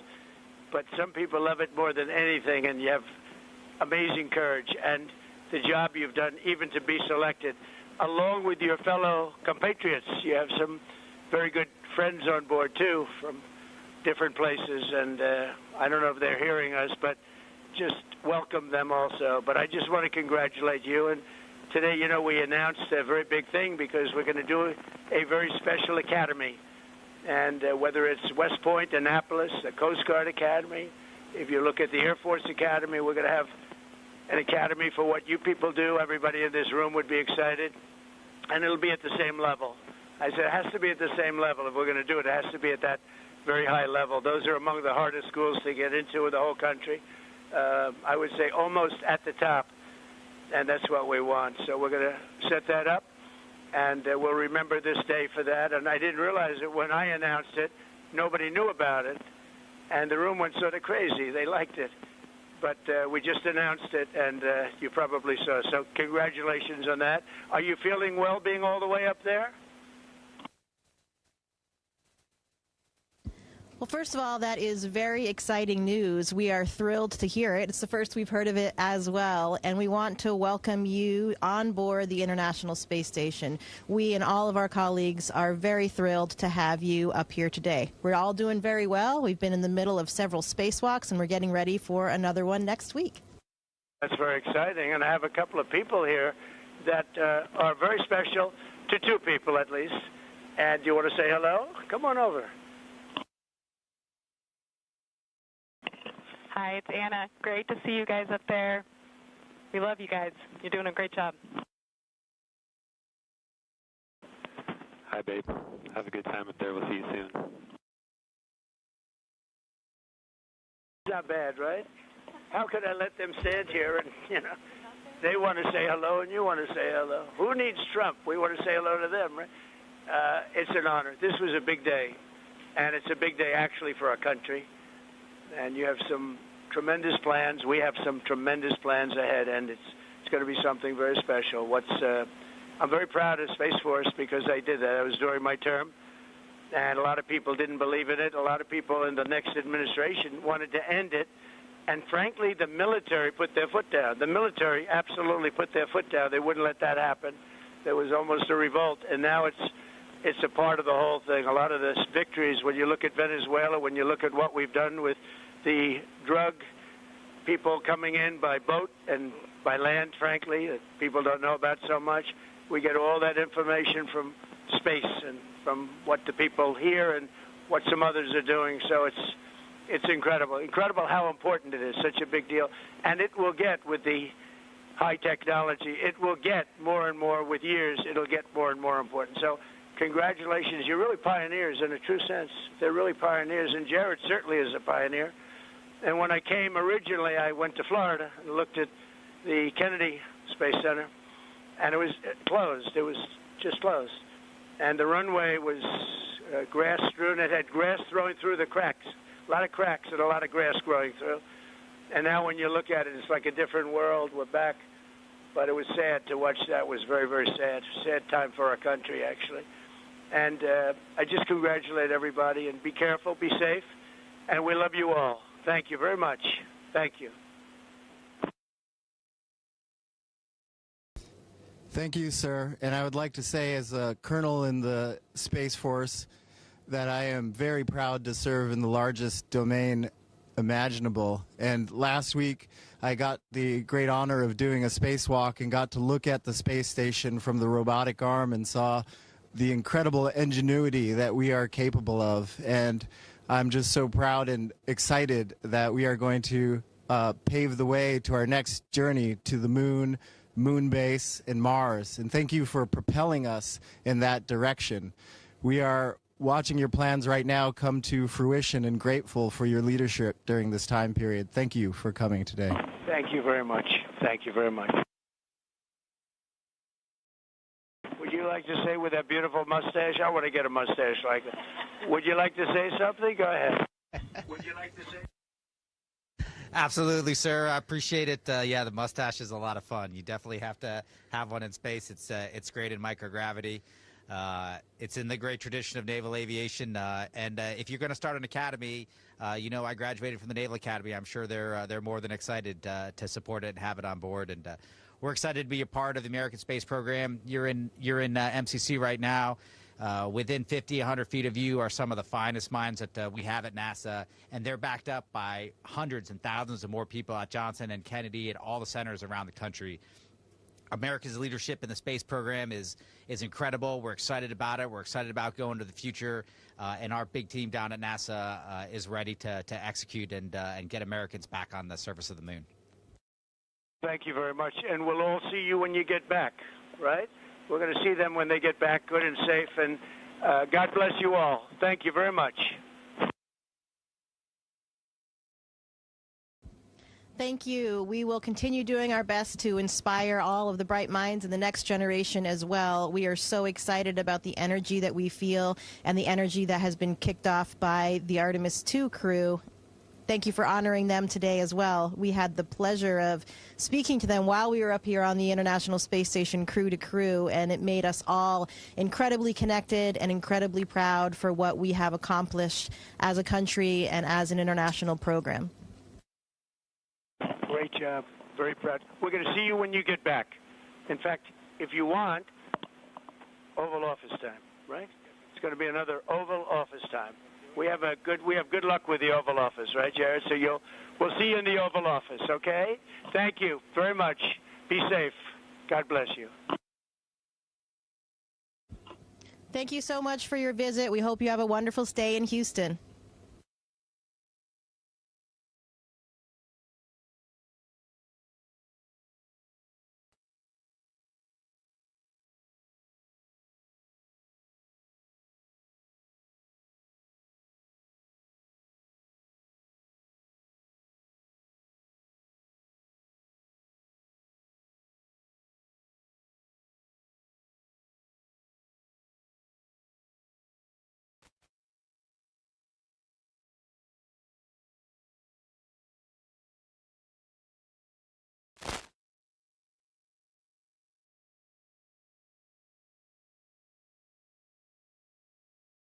The president is signing a commemorative plaque. Standing behind him, NASA Administrator Jared Isaacman, and on the left of your screen, Anna Menon, an astronaut candidate and the wife of Anil Menon. Isaacman and Menon flew together on the Polaris Dawn mission on a SpaceX Dragon spacecraft 2 years ago.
This is Mission Control Houston. The President of the United States is now leaving the flight control room, having spoken with members of the Expedition 75 crew and signing a commemorative plaque, which basically lays the groundwork and the foundation for Moonbase, which is the next significant project as we return to the moon and put boots on the moon on a permanent basis.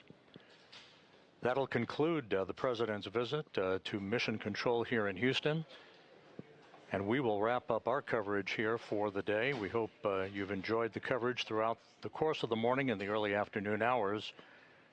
And for now, this is Mission Control Houston.